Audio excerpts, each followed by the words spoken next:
Summer है, sunshine है, तो हो जाए कुछ फराली आइटम्स। तो हम आज ट्राई करेंगे साबुदाने की फरफर और साबुदाने के मुरखा।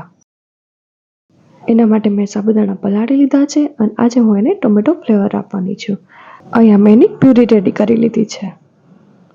તો હવે આપણા સાબુદાણા પલળી ગયા છે, એને થોડીક વાર હલાવશું, ત્યારબાદ એમાં ટોમેટો પ્યુરી એડ કરી દઈશું અને ત્યારબાદ મીઠું અને તીખાનો ભૂકો એડ કરી દઈશું। ત્યારબાદ એને નોર્મલ ટેમ્પરેચર પર કૂક કરી લેવાનું છે। ત્યારબાદ આપણે એને સંચામાં આવી રીતે ફિલ કરી લેશું અને આપણી ફરફર પાડી લેવાની છે। તમે મુરખા પણ પાડી શકો છો અને આ રીતે ફરફર પણ।